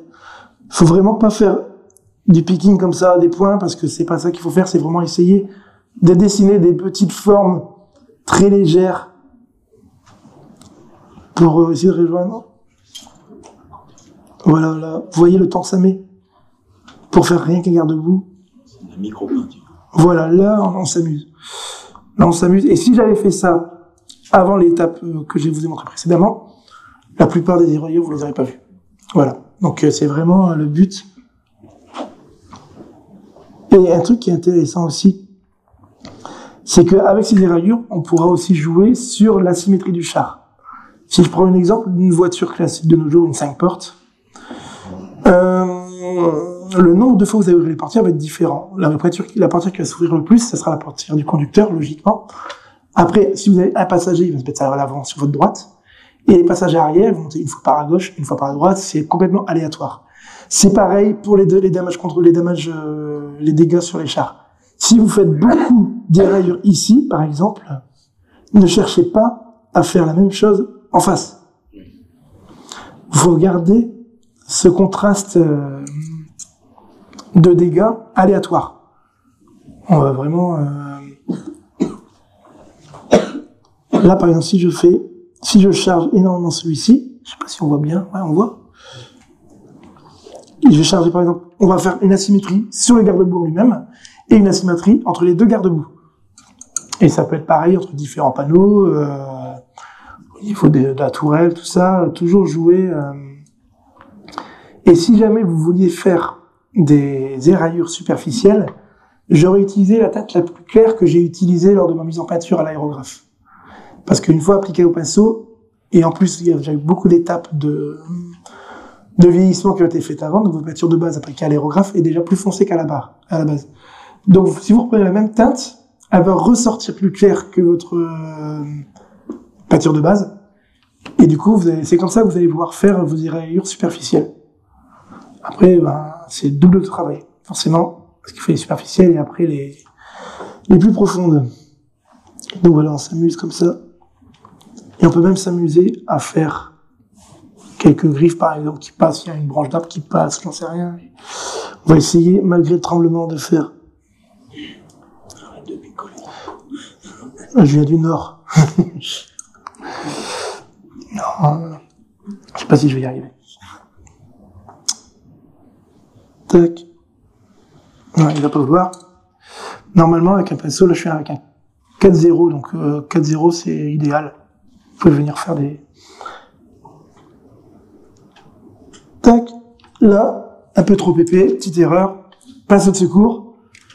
Et on vient estomper au maximum ce qu'on a fait. Faut le faire tout de suite, quoi. Faut garder vraiment le pinceau de secours et l'eau. On l'estompe. Elle se verra un tout petit peu certainement, mais elle sera moins marquée et ça fera, au final, ça, là, vous voyez, on le voit déjà beaucoup moins. Hop, je sais pas si on voit. Enfin voilà, les éraillures, c'est comme ça, je peux pas faire tout un char, comme vous comprenez, parce que, on y est encore week-end prochain, quoi.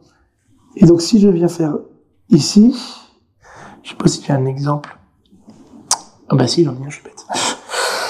Donc, les éraillures, vous faites ça sur les parties que vous souhaitez sur votre char.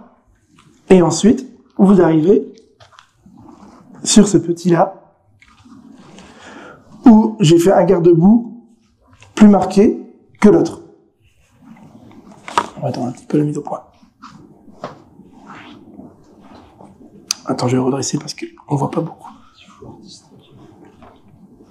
Voilà. On voit qu'il y en a un qui est beaucoup plus marqué que l'autre. Il est marqué aussi, mais beaucoup moins. Là, j'ai beaucoup travaillé. Je l'ai fait aussi sur ce coffre. Vous voyez que... Attends, j'ai une idée. Hop là. Il y a un côté qui est un peu plus rouillé que l'autre. Non, là, j'ai fait... Pour atténuer un petit peu mon éclaircie, j'en ai fait là également. Et j'ai fait une coulée de rouille. Est-ce que je voulais que... Il reste combien de temps, Emilia, s'il te plaît? 20 minutes. 20 minutes. Oh, ouais, j'ai le temps d'en montrer une. 19. Ok.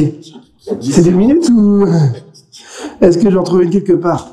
Oui, on va dire par exemple là sur la poignée. Donc, contrairement au streaking, donc les coulées qu'on a fait juste avant, on va venir fondre la rouille différemment. Donc, là c'est un restrict, hein, donc je sais pas si on voit. Donc voilà, hein, c'est un produit tout prêt hein, pour les coulées, prêt à l'emploi. Et vous allez venir l'appliquer. On peut l'appliquer grossièrement au début, il n'y a pas de souci. Ah, c'est de l'énamel. Hop, on peut faire de l'énamel. Tac, tac, tac. Inconvénient aussi de tout faire comme ça une seule fois, c'est qu'on se trompe facilement de diluant. Et je vais venir créer, par exemple, allez, on va dire, qui part de la poignée ici. Je vais venir faire une coulée comme ça. Ne vous inquiétez pas sur la longueur du trait, après tout est rattrapable sans problème. Je vais en faire même une deuxième ici, pour montrer deux fois l'exemple. Tac. Une plus longue, comme ça je vais marquer volontairement. Je marque volontairement pour essayer que ça se voit mieux à l'écran. Une 72 aussi. Et ensuite, ça je vais le fondre différemment. Je vais pas le fondre en passant le pinceau plat directement dessus. La rouille, quand vous regardez une coulée de rouille, elle est plus foncée au centre et s'estompe plus sur les côtés. Du coup, je vais venir l'estomper par les côtés pour l'affiner et rendre ce côté un petit peu plus dégradé du centre vers l'extérieur. Ce pinceau-là, il est cool. Et il est vraiment cool. Ouais. Qu'est-ce qu'il y a ? Non, il est très cool. Si, il est cool. Pourquoi ? Parce que sa boîte à pinceau plat en biseau, moi j'ai utilisé comme ça.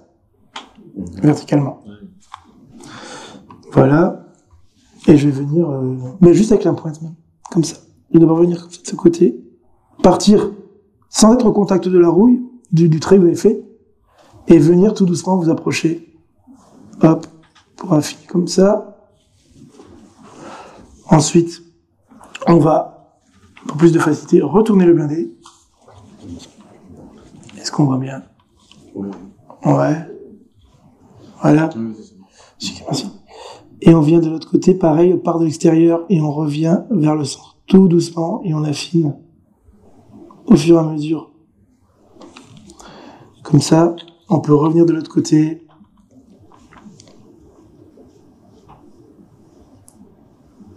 Tac.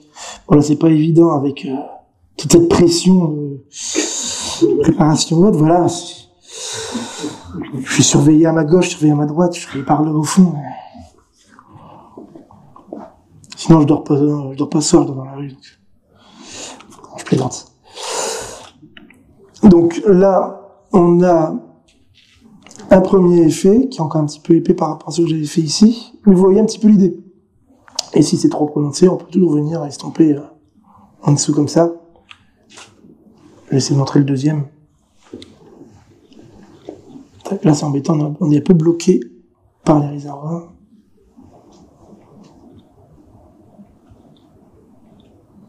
Voilà. Et de l'autre côté, pareil, on revient comme ça. Hop. Et si ça marche pas, vous effacez, vous recommencez, il n'y a aucun problème, c'est l'avantage des énamels, hein, contrairement à l'acrylique. Voilà, celui-là, il est moins bien réussi.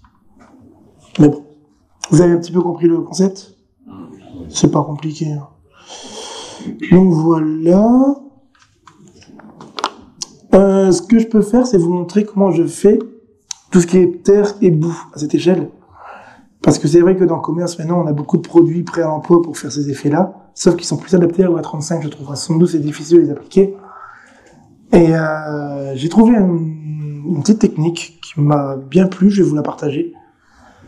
Du coup, je vais repartir sur ce blindé. Non, c'est sur celui... Ouais, sur celui-là, pour commencer. Donc, je vais enlever ici. Hop, je vais vous montrer comment je pratique.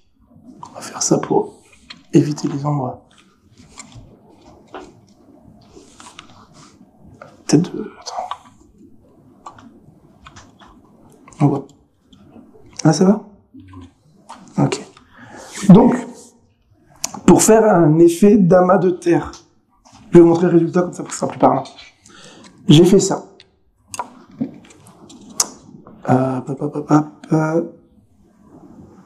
Voilà. Attendez, je mets ici même plus comme ça, peut-être avec les lumières, on voit mieux. Voilà.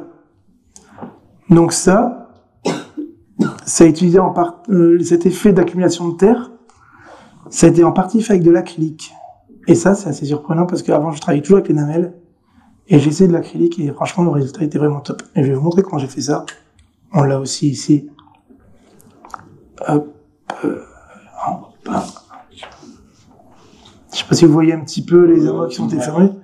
Et ça a été aussi fait sur ces chenilles. Donc, vous arrivez à avoir un côté texturé assez intéressant pour l'échelle, en fait. Et en fait, c'est tout simple. Je vais vous montrer ça. Alors, j'ai commencé par appliquer ce produit-là. Donc, c'est un produit acrylique. Un produit acrylique, je pense qu'à la base, il est fait pour faire, à mon avis, tout ce qui est éclaboussure chez la 35. Donc, c'est une peinture acrylique assez dense et qui n'est pas du tout adaptée pour faire les éclaboussures, je trouve, à 72. En revanche, j'ai fait ce qu'on appelle un mésusage dans le domaine pharmaceutique dans lequel je travaille, c'est-à-dire un détournement d'utilisation d'un produit. Ça se fait avec des médicaments, avec des DM, des formations professionnelles, excusez-moi. Donc vous voyez que c'est quelque chose de très, très, très dense. Il est mon pinceau. Et là. Donc c'est quelque chose de très dense. Donc si vous mettez ça pour projeter sur le véhicule, ça va faire des pâtés, ça va faire dégueulasse. En revanche, vous prenez ça et je m'en sers comme agglomérant. Je m'explique. Je prends mon bas de caisse comme ça et je vais en mettre là où je souhaite avoir des accumulations de terre. Donc généralement au niveau des extrémités et du bas de caisse. Donc je vais venir ici mettre mon produit. Attends. Je vais mettre mon produit là où je veux avoir de la texture. Ok. Il faut aller très vite, hein, c'est de l'acrylique. Hein, donc il faut aller vraiment par zone, exactement. Et ensuite, je prends mon pinceau fait pour le travail dégueulasse. On a tous un pinceau dégueulasse. Je prends du pigment et je viens comme ça. Pac. Donc ça va sécher automatiquement. Vous enlevez le surplus et vous avez votre texture. Ton produit acrylique que tu mets, il a une coloration initiale. Ils ont tous des colorations initiales. Il existe dans cette gamme plusieurs couleurs, vu que c'est pour la 35. Mais franchement, un conseil, si vous 72, vous prenez la couleur la plus claire. Vous prenez la couleur la plus claire parce que pour la teinter après, ce sera beaucoup plus simple. Et c'est largement suffisant. Et vous faites tout votre bas de caisse comme ça. Là, vous pouvez avoir de l'agglomération de terre. Tout simplement comme ça, en fait. C'est vraiment... en aucun cas, c'est précis, quoi. On met juste là où on veut avoir de la terre accumulée, puis on vient comme ça. Après séchage. reprendre le surplus. L'acrylique, c'est difficile. Tu pourras revenir enlever le surplus, mais ça va être difficile, je pense. C'est pour ça qu'il faut vraiment y aller tout doucement. Tu peux aussi diluer ton produit acrylique pour avoir un effet moins agglomérant, pour avoir une transition un peu plus douce. Mais une fois que vous avez fait ça sur votre bas de caisse, au niveau des roues, mais aussi au niveau de l'avant et l'arrière de votre char, là, vous voulez faire des accumulations de terre. Et aussi, pourquoi pas, si vous enlevez un garde-boue et faire des projections sur votre blindé sur l'arrière, comme j'ai fait sur le BTR, par exemple, qui crée un contraste saleté et partie un peu plus propre. Je peux le montrer vite fait. C'est ce que j'avais fait ici.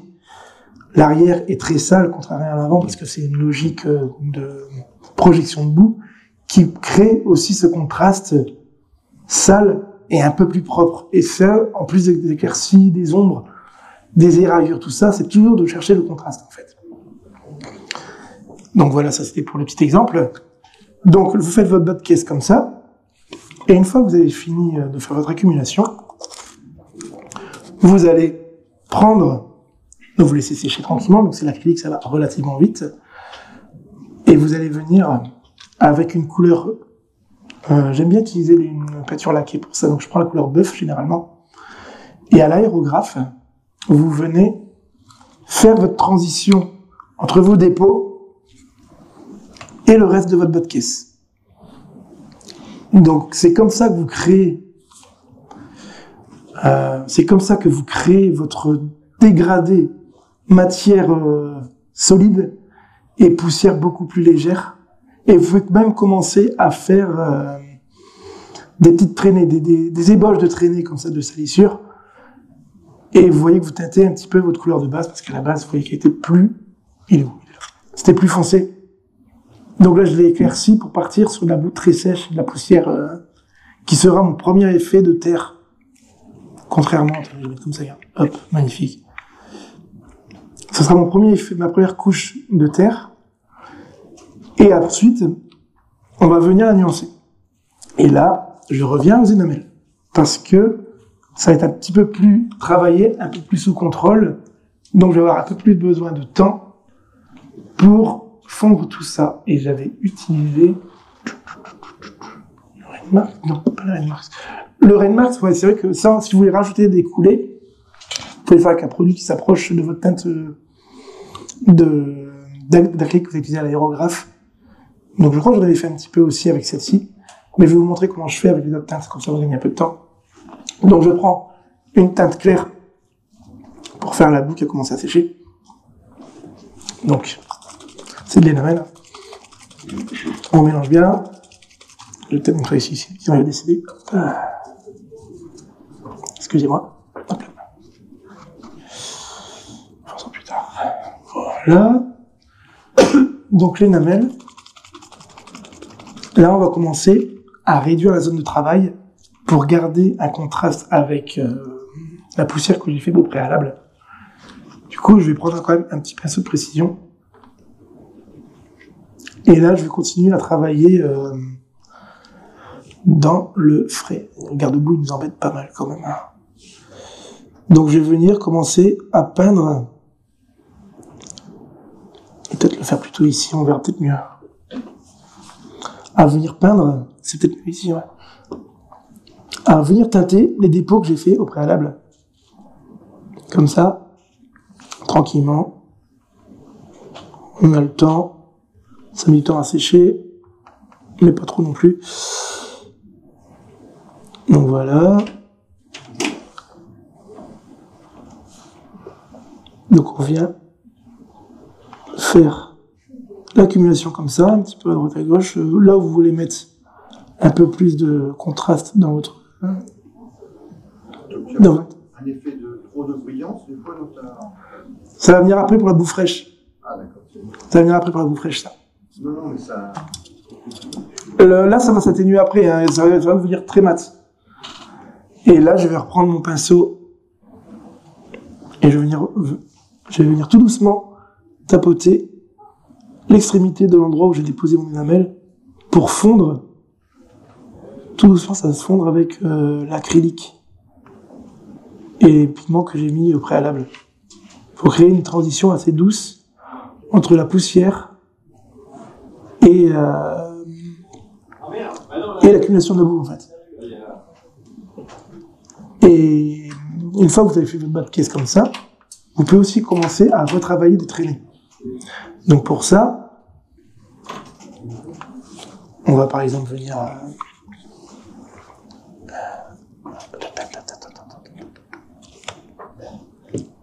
Voilà, ok. Donc je vais venir faire des traînées comme ça, un petit peu de manière aléatoire pour venir nuancer mon bas de caisse, toujours en accentuant autour des extrémités, là où la boue s'accumule le plus. Donc on est comme ça tranquillement. Et après on vient avec ce pinceau magique fondre. Je vais peut-être me retourner, ça va peut-être mieux. Est-ce qu'on voit pas mieux comme ça? Ah oui. Ouais, désolé, j'aurais dû le faire avant. On va venir comme ça, fondre vos coulées tranquillement, les affiner. Et si ça s'estompe à fond, c'est pas grave, il y en aura qui sont plus marqués que d'autres. Vous pouvez toujours revenir dessus. Il n'y a aucun souci là-dessus. Voilà.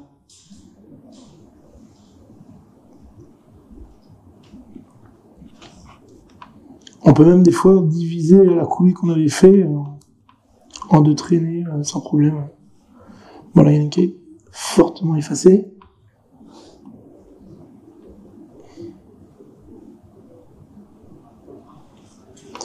Voilà. Comment je peux faire ici? Je vais la remettre comme ça, je suis désolé. Hop. Garde-boue, il est vraiment embêtant. Voilà. Donc là, c'est au choix. Si vous voulez une coulée de terre marquée, vous venez l'estomper comme la rouille juste avant. Si vous voulez quelque chose de plus estompé, là, vous faites comme les coulées qu'on a fait sur la tourelle tout à l'heure. Ça va marquer, mais ça ne va pas, ça va pas se voir excessivement. Donc normalement, là, je pourrais en refaire par exemple. Renforcer, il est où? Il est là. Hop. On va renforcer comme ça. Hop. Je vais me remettre comme ça.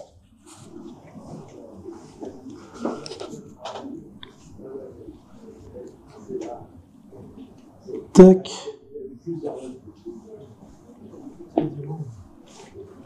Bon, quand le pinceau ne passe pas, on en prend un autre. Voilà. C'est plus pratique, c'est pas pratique. Donc on vient affiner tranquillement nos coulées comme ça. Et bon, je vais rester sur ce côté-là. Il est où? Il est là. Désolé pour le petit bruit occasionné. Ça, faut pas le faire.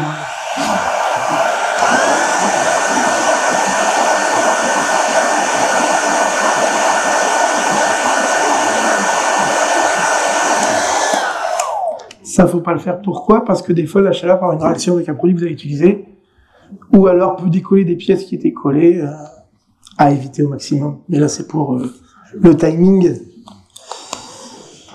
Vous pouvez aussi le faire avec un aérographe au final. Mais bon, le mieux c'est de pas le faire.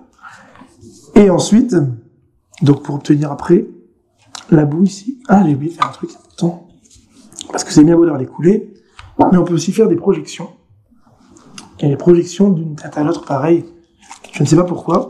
Elles se font plus facilement ou non. Alors, projection. On reprend mon pinceau dégueulasse.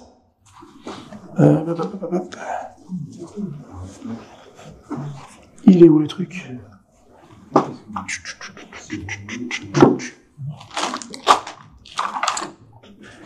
J'ai pris mon cure-dent de luxe. Oui, c'est une aiguille d'aérographe. Mais je ne l'utilise pas. Et puis ça permettra de ne pas mettre mes gros doigts devant. Donc, on vient prendre la peinture comme ça avec votre vieux pinceau. On l'étale sur votre aiguille pour avoir de la matière ici. On enlève le surplus, un petit peu, et on fait des tests. Parce qu'il faut rester à l'échelle. Là, vous voyez, les éclaboussures, des fois, vont être trop marquées, mais c'est pas grave, faut y aller tout doucement. Et vous arrivez à avoir quelque chose qui passe pour cette échelle. Et du coup, ensuite, vous venez, je vais enlever ça parce que sinon je fais une catastrophe, je le sens. Vous venez sur la zone où vous souhaitez faire vos éclaboussures, vous approchez au maximum, et on est parti. Tac. Bon, là, c'est fort marqué, mais on peut enlever le surplus sans problème après.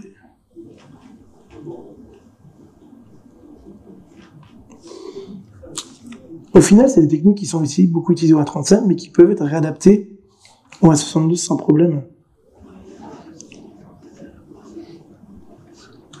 Le seul truc, c'est qu'il faut être beaucoup plus minutieux. Donc voilà un petit peu l'idée. Je sais pas si on arrive à voir quelques projections, oui. Celles qui ne me plaisent pas, ben, un petit peu de diluant enamel, il n'y en a plus. Hop. Bon, allez, hop, direct. On va venir enlever celles qu'on considère pas du tout adaptées à l'échelle.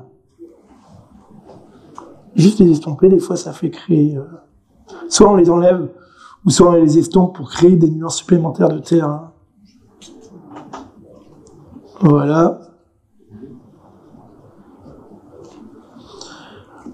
Et ensuite, on remet un petit coup de sèche-cheveux pour pouvoir faire la suite. Ça, je vais fermer parce que me connaissant, c'est par expérience que je raconte ça, parce que ça m'est déjà arrivé sur mon plan de travail. Je nettoyais vite fait pour que madame arrive.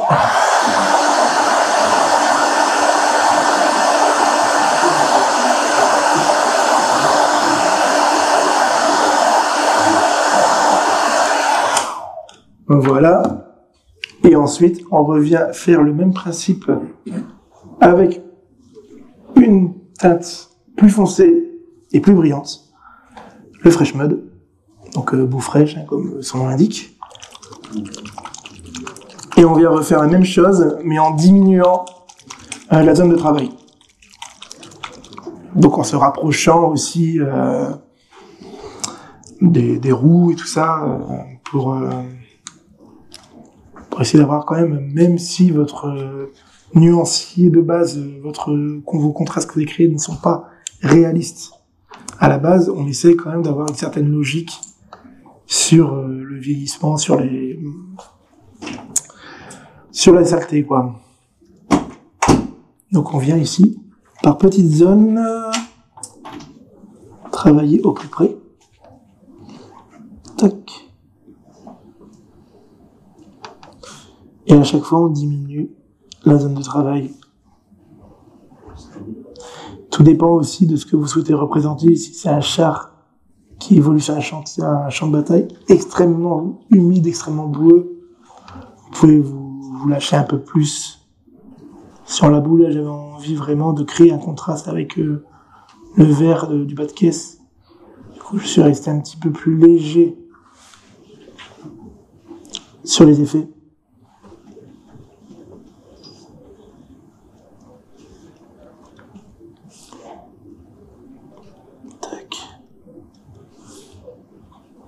Hop.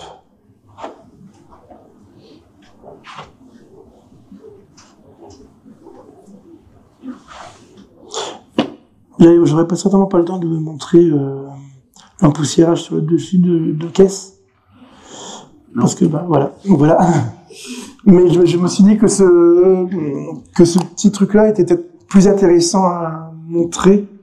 D'autant plus que c'est toujours intéressant de trouver une solution pour recréer cet effet de terre qui s'accumule à cette échelle. C'est pas toujours évident. Et j'avais fait plusieurs tests et celui-ci me plaisait bien. Donc là, on va venir se dépêcher, fondre votre boue humide.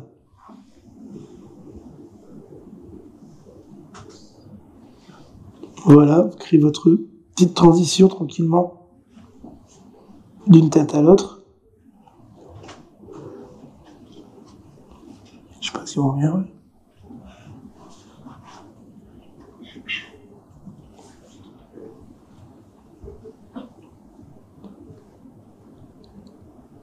Voilà. Vous venez ensuite, comme tout à l'heure, faire découler Debout, je vais refaire debout. Ok. Vous allez revenir faire des coulées comme tout à l'heure et comme avec les tables précédentes, assez localisées au niveau des extrémités de votre bas de caisse. Et vous pouvez aussi en mettre quelques-unes au milieu pour enrichir votre nuancier de terre.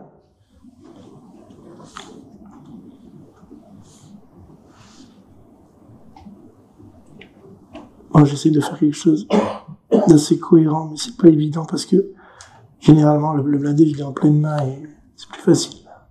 Mais bon, l'idée est là. Donc on peut en mettre une là par exemple. Voilà. Et ensuite, comme tout à l'heure, on va venir estomper. Est-ce que si je fais ça, ça va? Ça va comme ça? Ouais. Estomper votre effet tranquillement. Hop.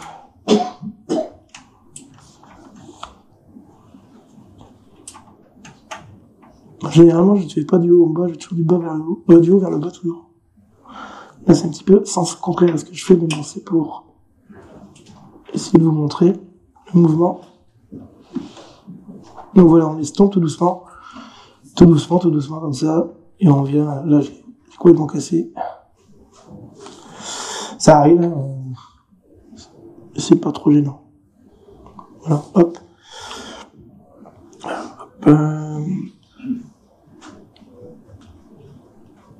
Tac.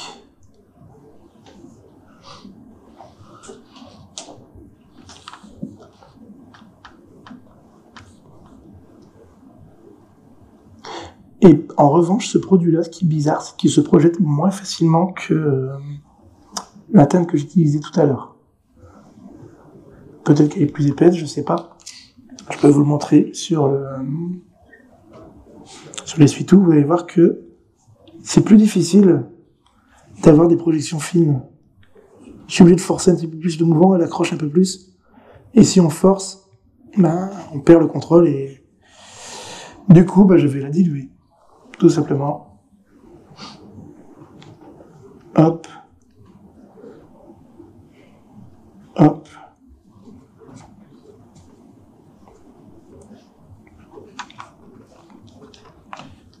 Tac. Je remets sur mon aiguille.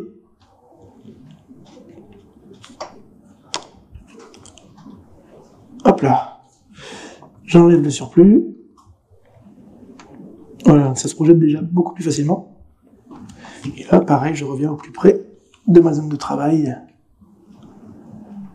Projeter mes effets humides de terre.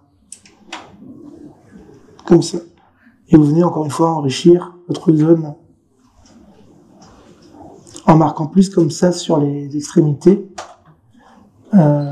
Vous allez augmenter votre contraste avec le reste du bas de caisse. Malheureusement, sur le T34, une fois les remises, on voit plus grand chose. Mais pour notre blindé, cette technique est intéressante. Et une fois terminé, on obtient quelque chose comme ça. Voilà. Et vous pouvez rajouter des coulées d'eau en prenant du wet effect, par exemple. Si vous voulez rajouter des petits ruissellements de ci, de là, vous pouvez rajouter ça. Et ça va encore monter des contrastes de brillance. Et de par la poussière qui va être mate, et la boue un peu plus fraîche, et l'eau qui va briller un peu plus. Et j'ai fait pareil pour le bas de caisse. Et il me reste plus beaucoup de temps, je crois. Je sais pas. Bon, malheureusement, je ne pourrais pas vous montrer pour la chenille. Mais le principe reste le même. Vous mettez votre agglomérant, vous venez au pigment comme ça. Et après, vous venez teinter d'abord votre couleur avec la teinte claire, puis la foncée. Je la mets au centre. Parce que quand on regarde les chenilles, la terre se sèche en premier sur les extrémités des chenilles, donc on va mettre l'humide plus centré. Et après, je vais venir repeindre les morceaux de la chenille qui dépassent encore avec une couleur argent métallique. Pourquoi je le fais pas avant? Parce que déjà, c'est un gain de temps, j'ai pas besoin de peindre toute la chenille, sachant qu'après tout va être caché, en partie. Et puis au moins, je garde un contrôle sur ce que je souhaite faire ressortir ou non. Est-ce que vous avez des questions? Est-ce que j'étais assez clair? Ça va? Eh bien, je vous remercie beaucoup. Merci beaucoup.